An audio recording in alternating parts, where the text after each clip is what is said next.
Venez, Agnès.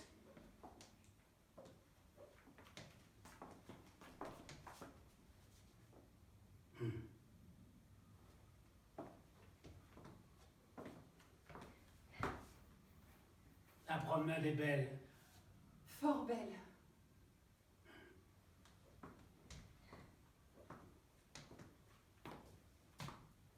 Le beau jour. Fort beau.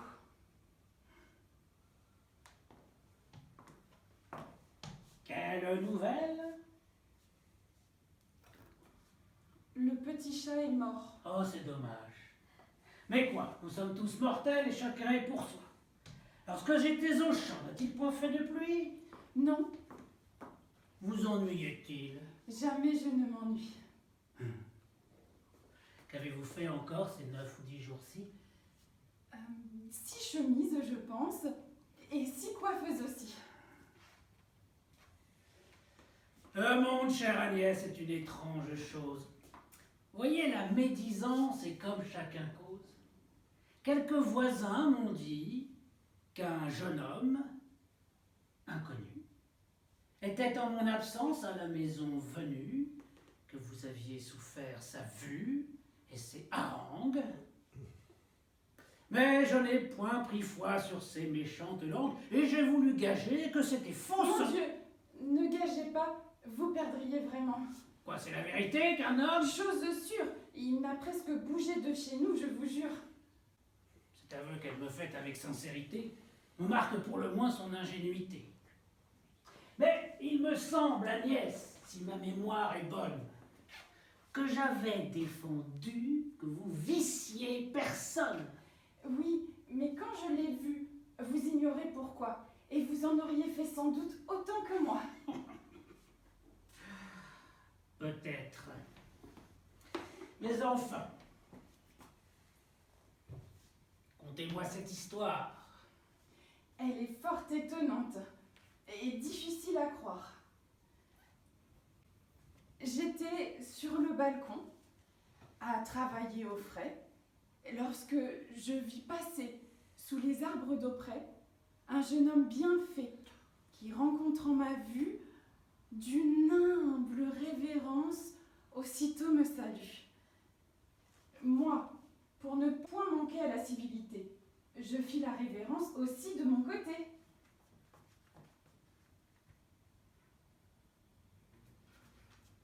Soudain, il me refait une autre révérence.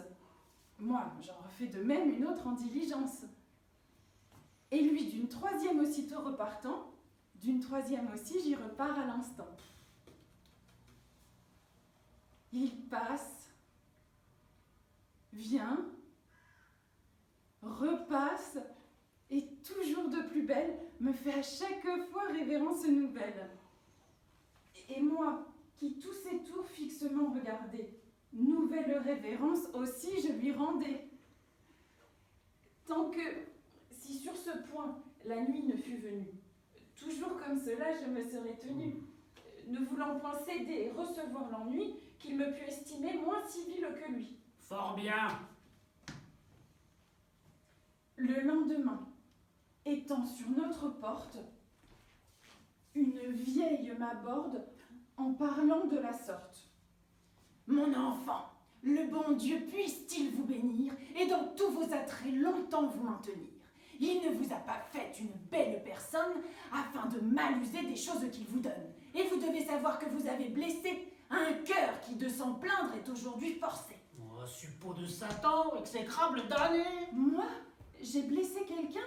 Fis-je tout étonnée. Oui, dit-elle.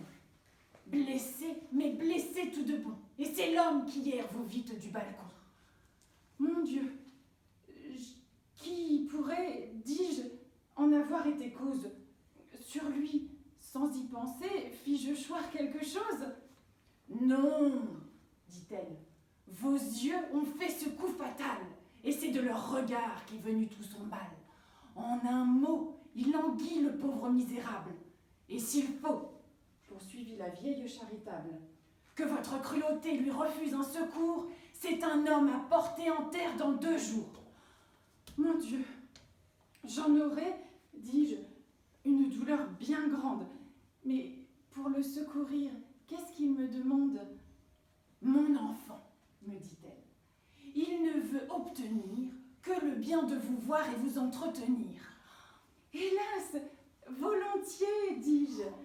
Et puisqu'il est ainsi, il peut tant qu'il voudra me venir voir ici. Sorcière maudite, empoisonneuse d'âme, puisse l'en faire payer tes charitables trames. Et pouvais-je, après tout, avoir la conscience de le laisser mourir faute d'une assistance? Moi, qui compatis tant aux gens qu'on fait souffrir, et ne puis, sans pleurer, voir un poulet mourir. Ah, tout cela n'est parti que d'une âme innocente, et j'en dois accuser mon absence imprudente, qui s'enguide à laisser cette bonté de mœurs, exposée aux aguets des rusés séducteurs. Je crains que le pandard, dans ses vœux téméraires, un peu plus fort que je, ait poussé les affaires. Qu'avez-vous? Vous grondez, ce me semble un petit. Est-ce que c'est mal fait ce que je vous ai dit? Non. Mais de cette vue, apprenez-moi les suites, et comme le jeune homme a passé ses visites. Hélas, si vous saviez comme il était ravi, comme il perdit son mal sitôt que je le vis. Le présent qu'il m'a fait d'une belle cassette et l'argent qu'en ont eu notre Alain et Georgette. Vous l'aimeriez sans doute et diriez comme nous. Oui. Mais que faisait-il, étant seul, avec vous? Il jurait qu'il m'aimait, d'une amour sans seconde, et me disait des mots les plus gentils du monde, des choses que jamais rien ne peut égaler et dont, toutes les fois que je l'entends parler, la douceur me chatouille et là-dedans remue certains je ne sais quoi dont je suis tout émue. Oh, fâcheux examen d'un mystère fatal, où l'examinateur souffre seul tout le mal. Outre tous ces discours, toutes ces gentillesses, vous faisait-il point aussi quelques caresses? Tant! Il me prenait et les bras et les mains, et de me les baiser, il n'était jamais là. Ne vous a-t-il point pris, Agnès, quelque autre chose? Ouf.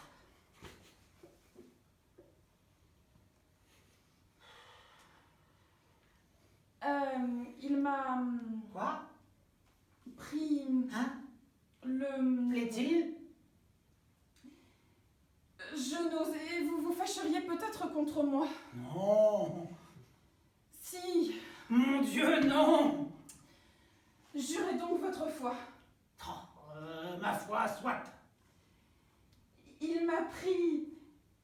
vous serez en colère. Non. Si! Non, non, non, non, diantre, que de mystère. Qu'est-ce qu'il vous a pris? Il... Oh, je souffre en damné.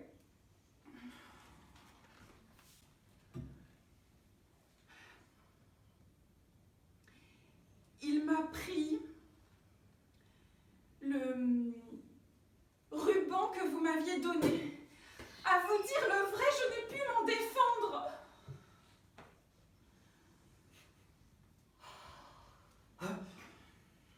Passe pour le ruban. Mais je voulais apprendre, s'il n'a rien fait, que vous baisez les bras. Comment? Est-ce qu'on fait d'autres choses? Non pas, mais pour guérir du mal qu'il dit qu'il le possède. A-t-il point exigé de vous d'autres remèdes? Non. Vous pouvez juger, s'il en eût demandé, que pour le secourir, j'aurais tout accordé. Grâce aux bontés du ciel, j'en suis quitte à bon compte. Si je retombe plus, je veux bien qu'on m'affronte. Chut, Agnès. de votre innocence est un effet. Je ne vous en dis mot, ce qui s'est fait est fait. Je sais, qu'en vous flattant le galant de désir, que de vous abuser, et puis après sans rire. Oh, point! Il me l'a dit plus de 20 fois à moi. Ah, vous ne savez pas ce que c'est que sa foi.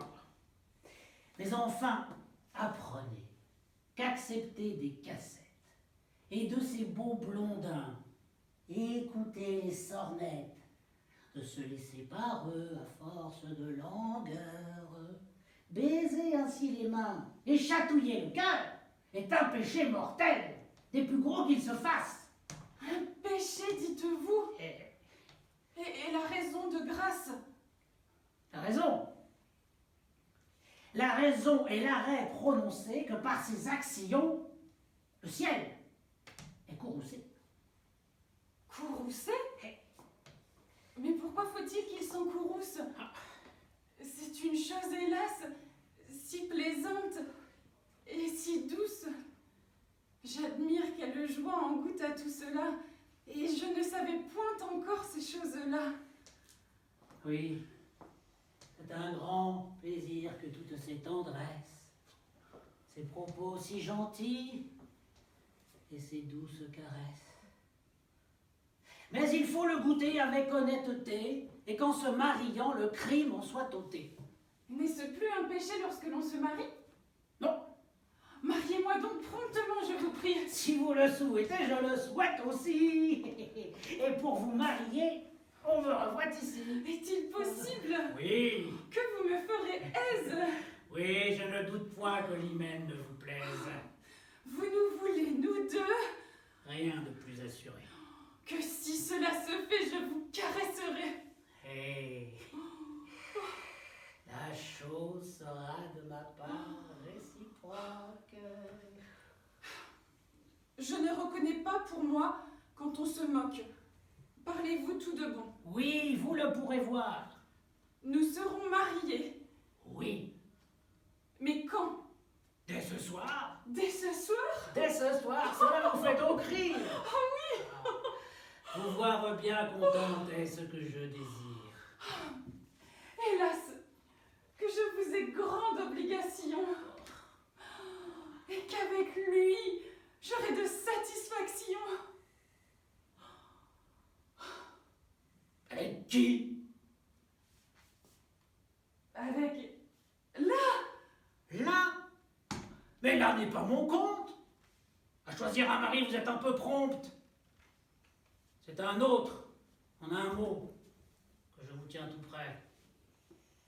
Et quant au monsieur là, je prétends désormais dû le mettre au tombeau, le mal dont il vous berce, qu'avec lui désormais vous rompiez tout commerce, que, venant au logis pour votre compliment, vous lui fermiez au nez la porte, honnêtement, et lui jetant, s'il heurte, un grès par la fenêtre, l'obligeait tout de bon à ne plus y paraître. M'entendez-vous, Agnès? Moi caché dans un coin, de votre procédé je serai le témoin. Là, il est si bien fait. Ah, que de langage! Je n'aurai pas le cœur. Point de bruit davantage. Montez là-haut. Mais quoi? Voulez-vous que... C'est assez. Je suis maître. Je parle. Allez.